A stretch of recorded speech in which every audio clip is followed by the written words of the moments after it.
d'une participation de 30 à 50 euros par mois et par travailleur concerné pour compléter les sommes payées par les employeurs et par l'État dans le cadre du RSTA créé pour la circonstance.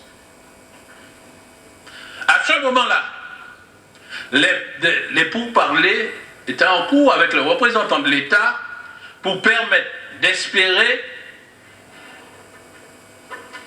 que le même organisme qui devait verser le RSTA paierait également pour le compte des deux collectivités la prime promise. Cet organisme pressenti, c'était la Caisse générale de sécurité sociale de Martinique, car elle disposait dans ses fichiers de la totalité des informations nécessaires pour la détermination de l'identité des salariés bénéficiaires de la dite prime. Mais hélas, la CGSS n'a pas souhaité faire cette prestation.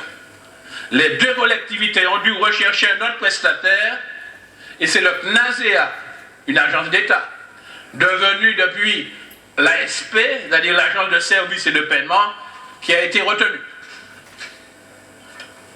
pour lui permettre de procéder au versement de la prime. Il fallait lui fournir la liste des salariés bénéficiaires.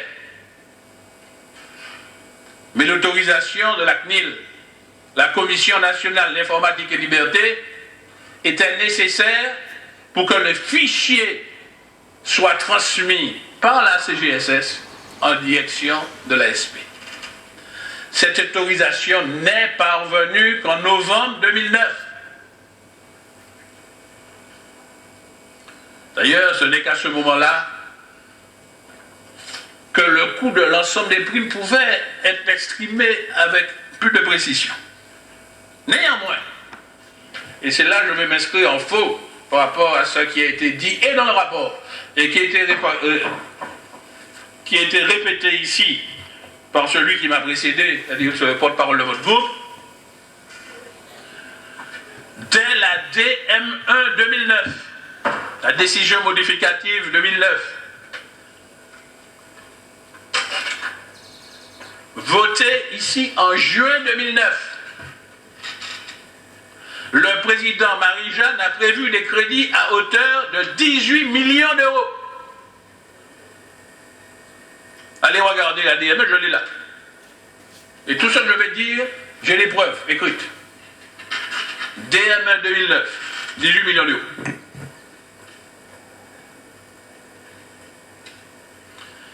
Le 2 octobre 2009, la convention avec l'ASP, l'ex-NASEA, est enfin signée par les présidents des deux collectivités, le président Claude Lise et le président Marie-Jeanne.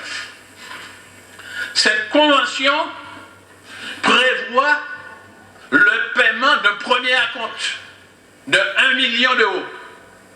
C'est écrit dans la convention.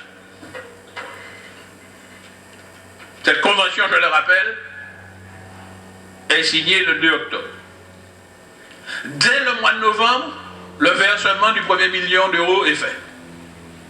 Le CNASEA n'a pas encore établi toute la liste des bénéficiaires, mais il lui a déjà versé le premier acompte de 1 million tel que le prévoit la convention.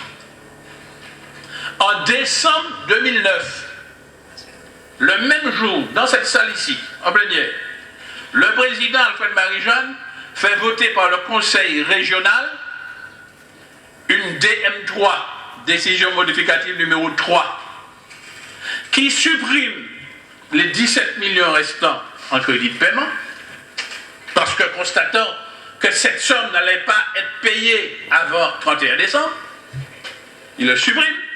Et le même jour, il fait voter le budget 2009, dans lequel est inscrit, je dis bien le même jour, nous sommes le 9 décembre 2009, il fait voter un budget primitif, dans lequel il inscrit un deuxième acompte de 3 millions d'euros. En mars 2010, avant la fin de sa mandature, par un virement de crédit, il porte une provision supplémentaire de 3 millions d'euros à l'actif de cette opération. Ce qui fait au total, c'est 1 million versé, 3 millions inscrits dans le budget, plus 3 millions par environnement de crédit, c'est 7 millions crédités sur cette opération avant le départ d'Alfred Marichal. Vous arrivez à la présidence de la région en mars, et c'est seulement en juillet 2010,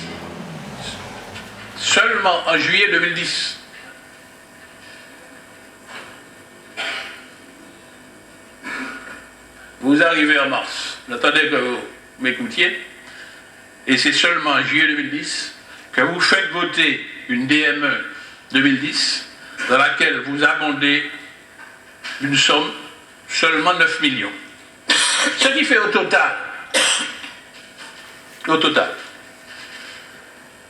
7 millions déjà votés, crédités du temps d'Alfred Marichal.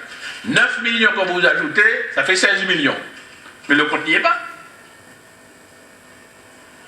Il manquerait encore 1,8 million d'euros qui est prévu dans la convention signée avec l'ASP. Dois-je conclure que vos comptes également sont nécessaires? Nous disons qu'Alfred Marichal a géré cette affaire avec Maresquilla. Parce que ça ne sert à rien de geler. Inscrire les crédits tels qu'ils étaient recommandés par les cabinets d'audit. En crédit de paiement depuis mars 2009.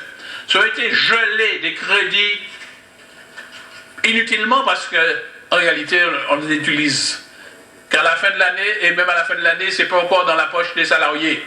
Il a fallu attendre 2010 pour que ça arrive dans la poche des salariés. Ce sont des crédits que nous avions votés ici pour qu'ils aillent directement dans la poche des salariés. D'ailleurs, il y a des travailleurs que nous avons rencontrés, je me suis fait l'écho ici, lors d'une première précédente, qui n'ont même pas encore reçu leur deuxième tranche de prime de vie chère, puisqu'elle était convenue que ce serait versé en 2 tranches. Au moment où nous parlons, il y en a qui n'ont pas encore reçu. D'ailleurs, je vous pose la question, est-ce que le CNASEA, devenu l'ASP,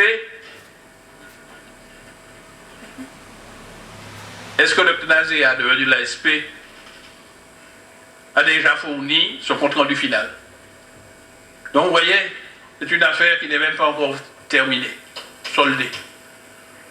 Donc, à notre avis, selon nous, il n'y a pas lieu d'inscrire ces 16,8 millions dans le compte administratif 2009, même s'il est retraité. Même s'il est retraité, il n'a pas à l'inscrire là. Vous ne l'avez pas inscrit dans le compte administratif 2010 que vous avez présenté ici. Peut-être vous allez l'inscrire dans le 2011. Deuxième grief. Les cabinets d'audit disent qu'il fallait inscrire un montant de 6,5 millions d'euros de provision pour risque à propos de contentieux que la région aurait avec la communauté d'Espace Sud. C'est incroyable ça. C'est complètement faux. Et nous allons rappeler les faits. Nous allons rappeler les faits que vous avez cachés aux auditeurs, au cabinet d'audit. La communauté d'Espace Sud,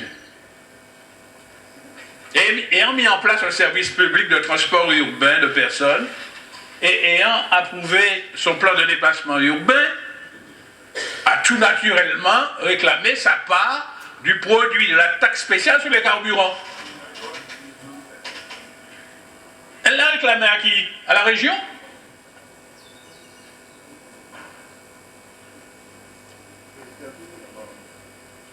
Elle l'a réclamé à qui? À la région? Nenni? Pas du tout. Elle l'a réclamé à la DGDDI, c'est-à-dire la Direction Générale des Douanes et des Droits Indirects. Ce qui est légitime, car c'est ce qui est prévu par la loi.